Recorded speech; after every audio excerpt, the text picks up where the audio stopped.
is that subject, Mark? Okay, well, the Supreme Court basically made a ruling. We call them SCOTUS, the Supreme Court of the United States. And it's kind of a disturbing ruling because it deals with reasonable suspicion and probable cause and a police stop. Which is actually the foundation for a proper police stop is probable cause. So how is the probable cause come up that are they opening the door to no probable cause searches, or what are they actually doing? Well, it'd be reasonable suspicion for the stop. Right. It'd be probable cause for the arrest. Right. Okay, so this is saying that the police need no reasonable suspicion for a stop. They can stop you, they can interrogate you, whether they can search you, I'm assuming they could, from what this says. So it really eviscerates a big chunk of the Fourth Amendment. Okay, let's talk about that for a second. Now, the ruling you're talking about is the idea that the police can receive an anonymous tip, right, and then pull you over if the anonymous tip talks about your car or your address or your home or whatever, but then they can stop you and they can perform a search from that anonymous tip. Well, what happened in this case, okay, there was an anonymous tip. Someone said, well, this truck just about ran me off the road or swerved or something like that. So police followed this truck. They followed it for 5 minutes. 5 minutes. And there was no bad driving. And this is Justice Scalia said, wait a minute, 5 minutes is a long time. No swerving, no bad driving. You know, this is, and they said, well, no, we got this anonymous tip about this car almost running this other car off the road. And so there was reasonable suspicion he was drunk. And I said, well, but Scalia's like, well, what's your reasonable suspicion if he's drunk? If you watch him for 5 minutes, he drives perfectly.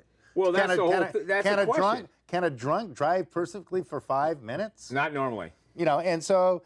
Especially if they're trying to run cars off the road. I would think there's an anger management problem going on right there. Oh, whatever. So anyway, and so it was Scalia, Ginsburg, Sotomayor, and Kagan were in dissent, which is a strange combination. Whoa, wait a minute. I got to take a time out on that. Strange combination. You're talking about Scalia, Kagan, Sotomayor, and Ginsburg. Ginsburg, and you would never... How often does Scalia side with those Ginsburg, three? Exactly, with Ginsburg. My gosh. I don't think they've ever been on the same side of any decision. Ginsburg's want to make Father's Day illegal because men are bad. And then, right. so I mean, Ginsburg's pretty far left. And here's Scalia, who's the most libertarian or conservative person on the court, siding with Ginsburg. Well, he's a strict constructionist. Yeah, strict constructionist. And although that and it's interesting that Justice Thomas was... It's funny because Scalia and Justice Thomas always seem to be on the same side of almost 100% Thomas is very much, you know, yeah, they're very much aligned. Yeah. And to have Justice Thomas write the majority opinion, which went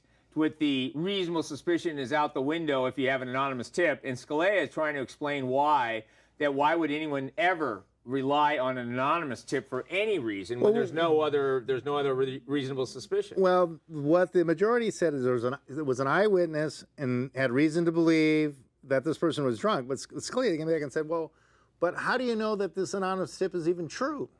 I mean, how do you know its veracity? And then there's some things now that came back and said, well, there's nothing really anonymous anymore because the police know where your GPS on your phone is. They know what everyone's doing. They know what you bought. They know who you are. I mean, you're being tracked every minute. The NSA knows everything. So there's really nothing's anonymous anymore, right? So that was one counter argument that the government knows everything anyway. And so what's the difference if they search or not? Wait a minute. But there's a big leap there because if the government knows everything anyway, why do they have to stop you to say that you're doing something wrong when in fact they could just arrest you at any time? They go to your job and go, well, by the way, we already know everything, so you're busted. Well, the thing about it is, you know, it's just more fun this way. Okay, so anyway, they pull this guy over, right, after he's driving 5 minutes, perfectly fine, no bad driving, doing the speed limit, and then they search him.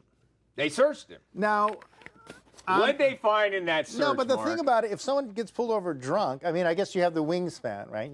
You get a wingspan search, right? Right. And I guess if he really was drunk, but he didn't seem to be drunk in this case. Well, you know that people pull over for drunk driving, they normally search the car now because they believe that there's something beyond wingspan. Well, they search the trunks, and I got to tell you, as much as whether they're supposed to or not, they have to do an inventory of the car if they're going to tow it. Well, that's incident to the arrest. Incident to the But arrest. if they've got to report you're drunk and they pull you over and you're driving fine and you're not drunk and they give you and you have no indication of being drunk, they don't have a reason for arrest, so you don't have the search incident to the arrest. Well, you shouldn't even have the search. Right. Because you shouldn't be arrested. But you have the wingspan search in any case. For weapons. For weapons, right? And maybe, I don't know, well, there was 30 pounds of pot, and I don't know. Well, I don't think that was within his wingspan. I don't know if it was. What, do you have it on the seat as a co-front seat person? They were probably to go into the carpool lane. Truck. The carpool lane, yeah. Yeah, but wait a minute. See, you realize that drug smugglers just don't throw the bales in the back seat and they say that's it.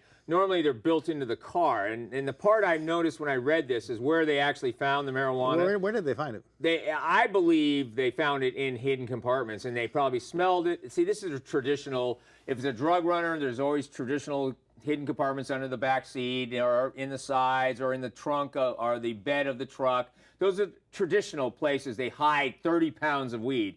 There's normally no 30 pounds of weed sitting on the back seat. 30 pounds of weed is pretty big. It is big. I mean, you got to put it into something. No, but how big is 30 pounds of weed is pretty big. Well, so it depends if it's compressed into kilograms. But it's not gonna fit in your glove compartment. No.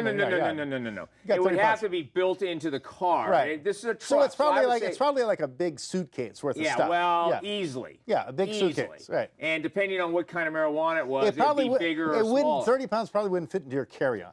No. Okay, so you would be you can't take that out. So you can't go on the American Airlines and wait for 3 hours for the crew to show up and then put your stuff up. Oh, no, we'll take it down for you. No, give me that back. No, I'm going to take it down for you. Give me back. Okay, let's go back to that for a second. Okay, so it doesn't. Everything I read about this case, doesn't make any sense. It doesn't make any sense. First of all, where was the 30 pounds? Can't even find where the 30 pounds was. No, they don't talk. Now, what's also interesting about this is okay, the guy wasn't drunk, so they didn't really have reason to search. It probably wasn't wingspan. So it seems to me that the person who made this anonymous tip was the type of person like a malicious tipster, or which Scalia's warning against. He's warning against. Yeah, and I mean this was probably another dope. Well, this was probably a competitor, right? Yeah, I believe this was a competitor. Yeah, and they wanted to take the poor guy off the road because I'm sorry, you're not selling 30 pounds in my district.